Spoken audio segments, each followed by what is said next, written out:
കർത്താവിൻ്റെ മഹത്വമുള്ള നാമം വാഴ്ത്തപ്പെടുമാറാകട്ടെ. അനുഗ്രഹീതമായ ഈ നല്ല പ്രഭാതത്തിനായിട്ട് കർത്താവിന് സ്തോത്രം ചെയ്യുന്നു. ഈ പ്രഭാത സന്ദേശം കേൾക്കുന്ന എല്ലാ പ്രിയപ്പെട്ടവർക്കും വീണ്ടും വരുന്നവനായ ക്രിസ്തയേശുവിൻ്റെ ധന്യമുള്ള നാമത്തിൽ എൻ്റെ പ്രഭാത വന്ദനങ്ങളെ ഈ നിമിഷം ഓർപ്പിക്കുക. പ്രാർത്ഥനയോടും ദൈവാശ്രയത്തോടും കൂടെ ഈ പ്രഭാത സന്ദേശത്തിലേക്ക് നിങ്ങളുടെ ശ്രദ്ധയെ എത്തിയിരിക്കുന്നു. ലൂക്കോസ് എഴുതിയ സുവിശേഷം 18-ാം അധ്യായം അതിൻ്റെ 7-ാമത്തെ വാക്യം. ദൈവമോ രാപ്പകൽ തന്നോട് നിലവിളിക്കുന്ന തൻ്റെ വൃതന്മാരുടെ കാര്യത്തിൽ ദീർഘക്ഷമയുള്ളവനായാലും അവരെ പതുക്രിയ നടത്തി രക്ഷിക്കുകയില്ലയോ? ഈ വാക്യങ്ങൾക്കായിട്ട് ദൈവത്തിന് സ്തോത്രം ചെയ്യുന്നു. വളരെ അനുഗ്രഹീതമായൊരു ചിന്ത ഇന്ന് പ്രഭാതത്തിൽ നിങ്ങളുമായി പങ്കുവയ്ക്കുവാൻ കർത്താവിൽ ശരണപ്പെടുകയാണ്.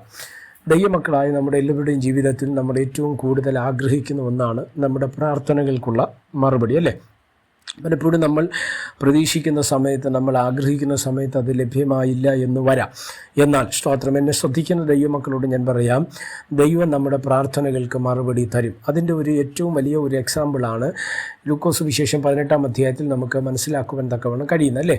അവിടെ മടുത്തു പോകാതെ എപ്പോഴും പ്രാർത്ഥിക്കണം എന്നുള്ളതിന് ഒരു ഉപമയുടെ രൂപത്തിലാണ് ആ ഭാഗത്തെ സ്തോത്രം കർത്താവ് യേശു ക്രിസ്തു പ്രസൻറ്റ് ചെയ്തത്. അവിടെ നമ്മൾ ശ്രദ്ധിച്ചാൽ അറിയാൻ പറ്റും, ഒരു യജമാനൻ്റെ അടുക്കലേക്ക്, അല്ലെങ്കിൽ മനുഷ്യനെ ശങ്കയില്ലാത്ത, ദൈവത്തെ ഭയമില്ലാത്ത ഒരു യജമാനൻ്റെ അടുക്കലേക്ക് വരുന്ന ഒരു വിധവ, അവൾക്ക് വിരോധമായി നിൽക്കുന്ന ഒരു പ്രതിയോഗിയുടെ തലം, അതിന് സ്തോത്രം അനുകൂലമായൊരു വിധിക്ക് വേണ്ടി ന്യായാധിപൻ്റെ അടുക്കലേക്ക് വരുന്നൊരു കാഴ്ച. പലവട്ടം വന്നിട്ടും ആ ന്യായാധിപൻ മൈൻഡ് ചെയ്തില്ല, അല്ലേ?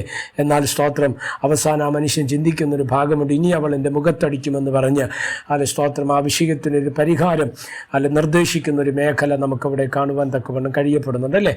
എന്നെ ശ്രദ്ധിക്കുന്ന പ്രിയമുള്ളവരെ, ഒരു കാര്യം ഞാൻ നിങ്ങളോട് പറയാം, നമ്മുടെ പ്രാർത്ഥനകൾക്ക് നിശ്ചയമായി മറുപടി ഉണ്ടാകും. അബ്രഹാം എന്ന മനുഷ്യൻ 25 ആണ്ടുകൾ പ്രാർത്ഥനയോടെ കാത്തിരുന്നു. എന്നിട്ടാണ് അദ്ദേഹത്തിൻ്റെ ആ പ്രാർത്ഥനാ വിഷയത്തിനകത്ത്, ഇല്ലെങ്കിൽ ഒരു വാഗ്ദത്ത നിവർത്തീകരണം വെളിപ്പെടുവാൻ തക്കവണ്ണം ഇടയായത്.